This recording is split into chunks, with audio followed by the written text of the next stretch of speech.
Marjorie's Three Gifts by Louisa May Alcott. Marjorie sat on the doorstep, shelling peas, quite unconscious. What a pretty picture she made, with the roses peeping at her through the lattice of the porch, the wind playing hide and seek in her curly hair, while the sunshine and its silent magic changed her faded gingham to a golden gown, and shimmered on the bright tin penasse if it were a silver shield. Old Rover lay at her feet, the white kitten purred on her shoulder, and friendly robins hopped up here in the grass, chirping, "A happy birthday, Marjorie." But the little maid neither saw nor heard, for her eyes were fixed in the green pods, and her thoughts were far away. She was recalling the fairy tale Granny told her last night, and wishing with all her heart that such things happened nowadays. For in this story, as a poor girl like herself sat spinning before the door, a brownie came by and gave the child a good luck penny. Then a fairy passed and left a talisman which would keep her always happy. And last of all, the prince rolled up in his chariot and took her away to reign with him over a lovely kingdom, as a reward for her many kindnesses to others. When Marjorie imagined this part of the story, it was impossible to help giving one little sigh, and for a minute she forgot her work. So busy was she thinking what beautiful presents she would give to all the poor children in her realm when they had birthdays. 5 impatient young peas took this opportunity to escape from the half-open pod in her hand and skip down the steps, to be immediately gobbled up by an audacious robin, who gave thanks in such a shrill chirp that Marjorie woke up, laughed, and fell to work again. She was just finishing, and a voice called out from the lane, "Hi there, come here a minute, child," and looking up she saw a little old man in a queer little carriage drawn up by a fat little pony, running down to the gate. Marjorie dropped a curtsy, saying pleasantly, "What did you wish, sir?" "Just undo that check rein for me. I am lame, and Jack wants to drink at your brook," answered the old man, nodding at her till his spectacles danced on his nose. Marjorie was rather afraid of the fat pony, who tossed his head, whisked his tail, and stamped his feet, as it was a peppery temper, as if he was of a peppery temper. She was like to be useful, but just then felt as if were few things she could not do if she tried, because it was her birthday. So she proudly let down the rein, and when Jack went splashing into the brook, she stood on the bridge, waiting to check him up again after he had drunk his fill of the clear, cool water.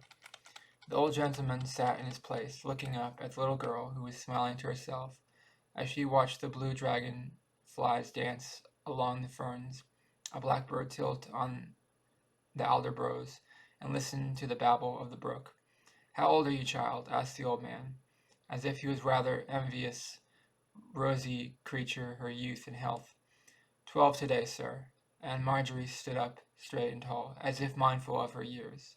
"Had any presents?" asked the old man, peering up with an odd smile.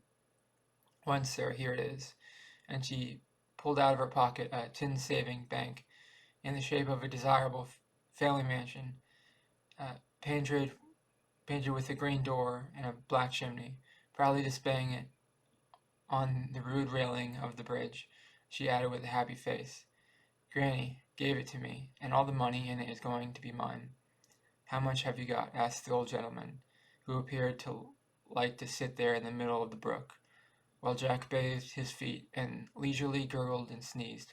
"Not a penny yet, but I'm going to earn some," answered Marjorie, patting the little bank with an air of resolution pretty to see. "How will you do it?" continued the inquisitive old man. "Oh, I'm going to pick berries and dig dandelions and weed and drive cows and do chores.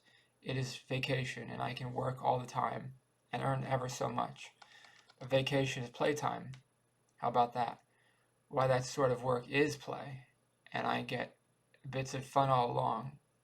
Laways have a good swing when I go for the cows and pick the flowers with the dandelions. Weeding isn't so nice, but berrying is very pleasant, and we have a good time all together." What shall you do with your money when you get it? Oh, lots of things. Buy books and clothes for school. If I get a great deal, give some to Granny. I love to do that, for she takes care of me, and I'd be so proud to help her. Good little lass, said the old gentleman, as he put his hand in his pocket. Would you now? He added, apparently addressing himself to a large frog who sat upon a stone, looking so wise and grandfatherly, as it really did seem quite proper to consult him. At all events, he gave his opinion in the most decided manner, for with a loud croak, he turned an undignified somersault into the brook, splashing up the water at a great rate. Or perhaps it would be best, on the whole. Industry is a good teacher, and money cannot buy happiness, as I know my sorrow. The old gentleman seemed to be talking to the frog, and as he spoke he took his hand out of his pocket with less in it than he had first intended. What a very queer person, thought Marjorie, for she had not heard a word, and wondered what he was thinking about down there. Jack walked out of the brook just then, and she ran to check him up. Not an easy task for little hands, as he preferred to nibble the grass on the bank, but she did it cleverly, smoothed the ruffle mane, and dropping another curtsy, stood aside to let the little carriage pass. Thank you, child, thank you. Here is something for your bank, and good luck for it to it.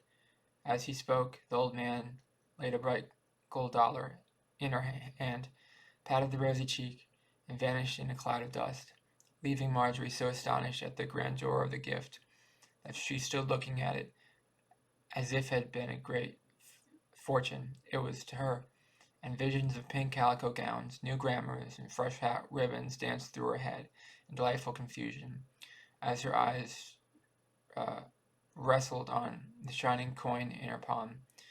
Then, with a solemn air, she invested her first money by popping it down the chimney of the Scarlet Mansion, and peeping in with one eye to see if it landed safely on the ground. This done, she took a long breath, and looked over the railing to be sure it was not a dream, not at all a dream. No, the wheel marks were still there. The brown water was not yet clear, and it was a witness. If a witness was needed, there sat a big frog again, looking so like the old gentleman, with his bottle green coat, speckled trousers, and twinkling eyes, that Marjorie burst out laughing, and clapping her hands, saying aloud, I'll play he was the brownie, and this is the good luck penny he gave me. Oh, what fun! And away she skipped, rattling the dear new bank like a castanet.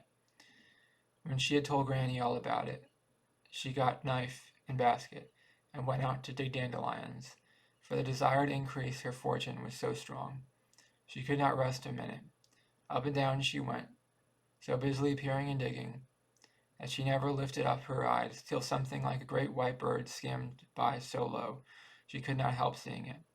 A pleasant laugh sounded behind her as she started up, and looking round she nearly sat down again in sheer surprise, for there close by was a slender little lady, comfortably established under a big umbrella. If there were any fairies, I'd be sure that was one, thought Marjorie, staring with all her might, for her mind was still full of the old story, and curious things do happen on birthdays, as everyone knows. It really did seem rather elfish to look up suddenly and see a lovely lady, all in white, and shining hair and wand in her hand, sitting under what looked like a very large yellow mushroom in the middle of the meadow. There, till now, nothing but cows and grasshoppers had seen them. Before Marjorie could decide the question, the pleasant laugh came again, and the stranger said, pointing to the white thing that was still fluttering over the grass like a little cloud, Would you kindly catch my hat for me, before it blows quite away? Down went basket and knife, and away ran Marjorie, entirely satisfied now there was no magic about the newcomer, for if she had been an elf, couldn't she have got her hat without any help from a mortal child? Presently, however, it did begin to seem as if that hat was bewitched, for it led the nimble-footed Marjorie such a chase as the cows stopped feeding to look on in placid wonder. The grasshoppers vainly tried to keep up, and every ox-eye daisy did its best to catch the runaways, but failed entirely, for the wind liked a game of romps, and had it that day. As she ran, Marjorie heard the lady singing, like the princess in the story of the goose girl. Blow breezes blow, blow breezes blow, let Curdken's hat go. Blow breezes blow, let him after go. O'er hills, dales, and rocks, away be it whirled, till the slivery locks, all combed and curled, has made her laugh so that she tumbled into a clover bed, and lay there a minute to catch her breath. Just then, as the playful wind repented of its frolic, the long field fastened to the hat caught in a blackberry vine near by, and held the truant fast till Marjorie secured it. Now come and see what I'm doing, said the lady, when she had thanked the child. Marjorie drew near confidingly, and looked down at the spread book before her. She gave a start, and laughed out with surprise and delight. There was a lovely picture of her own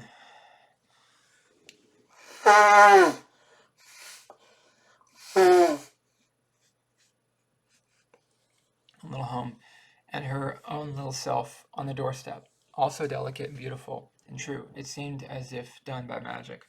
Oh, how pretty! There is Rover and Kitty and the robins and me. How could you ever do it, ma'am? Said Marjorie, with a wondering glance at the long paintbrush, which had wrought and seemed a miracle to her childish eyes. I'll show you presently, but tell me, first, if it looks quite right and natural to you. Children sometimes spy out faults that no one else can see, answered the lady, evidently pleased with the artless praise her work received. It looks just like our house, only more beautiful.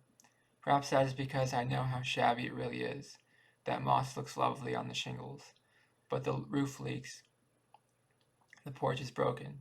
Only the roses hide the place, and my gown is all faded, though it once was as bright as you have made it. I wish the house and everything would stay pretty forever, as they will in the picture.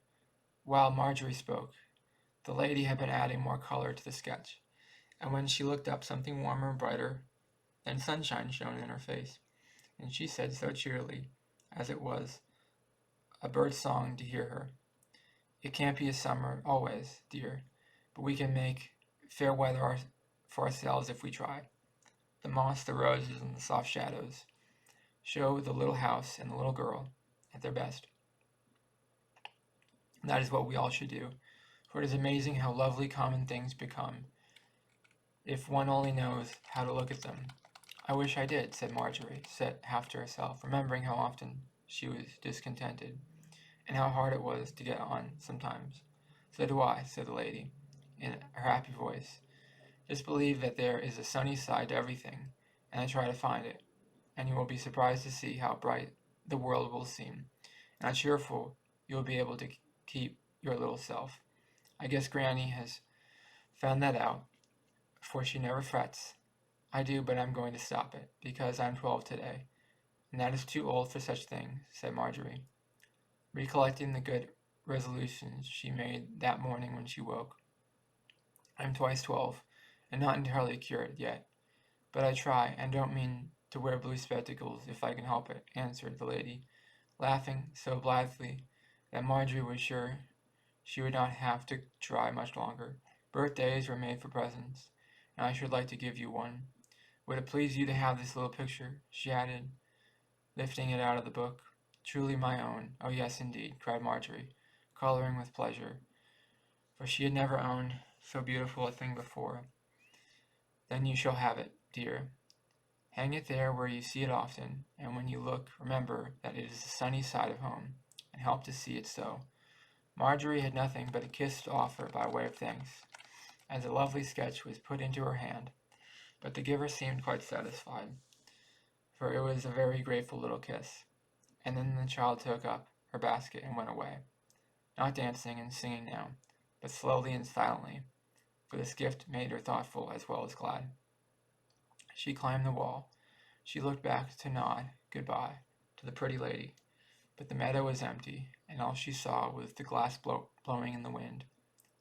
Now, dearie, run out and play, for birthdays come but once a year, and we must make them as merry as we can, says Granny, as she settled herself for her afternoon nap when Saturday cleaning was all done, and the little house was as neat as wax. So Marjorie put on a white apron in honor of the occasion, and taking Kitty in her arms, went out to enjoy herself.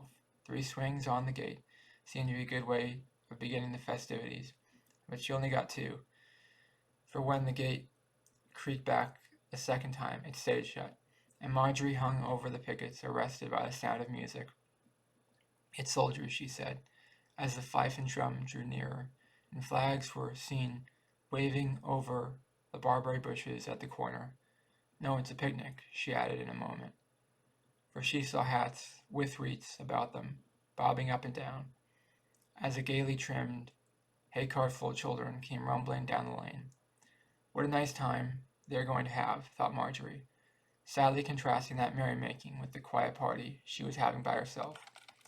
Suddenly her face shone, and Kitty was waved over her head like a banner, as she flew out of the gate, crying rapturously, "It's Billy, and I know he's come for me." It certainly was Billy, proudly driving the old horse, and beaming at his little friend from the bower of flags and chestnut boughs where he sat in state, with a crown of daisies on his sailor hat and a spray of blooming sweet berry in his hand. Waving his rustic scepter, he led off the shout of "Happy birthday, Marjorie," which was set up as a wagon stopped at the gate, and the green burrow suddenly blossomed with familiar faces, all smiling on the little damsel, who stood in the lane quite overpowered with delight. "It's a surprise party," cried one small lad, tumbling out behind. "We are going up the mountain to have fun," added a chorus of voices, as a dozen hands beckoned wildly. "We got it up on purpose for you, so tie your hat and come away," said a pretty girl, leaning down to kiss Marjorie, who had dropped Kitty, who stood ready for any splendid enterprise. A word to Granny, and away went the happy child, sitting up beside Billy under the flags that waved over a happier load than any world chariot ever bore. It'd be vain to try and tell all the plays and pleasures of happy children on a Saturday afternoon, but we may briefly say that Marjorie found a mossy stone all ready for her throne, and Billy crowned her with a garland like his own, that a fine banquet was spread, and eaten with a relish many a Lord Mayor feast has lacked. Then how the whole court danced and played along together afterward. The lords climbed trees and turned somersaults. The ladies gathered flowers and told secrets under the sweet fern bushes. The queen lost her shoe jumping over the waterfall, and the king paddled into the pool below and rescued it. A happy little kingdom, full of summer sunshine, innocent delights, and loyal hearts, for love ruled, and the only war was disturbed. The peaceful land was waged by the mosquitoes, and night came on. Marjorie stood on her throne, watching the sunset, while her maids of honor packed up the remains of the banquet, and her knights prepared the chariot. All the sky was golden purple, and the world bathed in a soft red light, and the little girl was very happy as she looked down at the subjects who had served her so faithfully that day. "Have you had a good time, Marjorie?" asked King William, who stood below, with his royal nose on a level with her Majesty's 2 dusty little shoes. "Oh, Billy, it has been just splendid, and I don't see why you should all be so kind to me," answered Marjorie, with such a look of innocent wonder that Billy laughed to see it. "Because you are so sweet and good, we can't help loving you, that's why," he said, as if this simple fact was reason enough. "I'm going to be the best girl that ever was, and love everybody in the world," cried the child, stretching out her arms as if ready, in the fullness of her happy heart, to embrace all creation. Don't turn into an angel and fly away just yet, but come home, or Granny will never lend you to us any more." With that, Billy jumped her down, and away they ran, to ride gaily back through the twilight, singing like a flock of nightingales. As she went to bed that night, Marjorie looked at the red bank, the pretty picture, and the daisy crown, saying to herself, "It has been a very nice birthday, and I am something like the girl in the story after all. For the old man gave me a good luck penny, the kind lady told me how to keep happy, and Billy came for me like the prince. The girl didn't go back to the poorhouse again, but I'm glad I did, for my granny isn't a cross one. My little home is the dearest in the world." Then she tied her nightcap, said her prayers, fell asleep, but the moon, looking in to kiss the blooming face upon the pillow, knew that 3 good spirits had come to help little Marjorie from that day forth, and their names were Industry, Cheerfulness, and Love.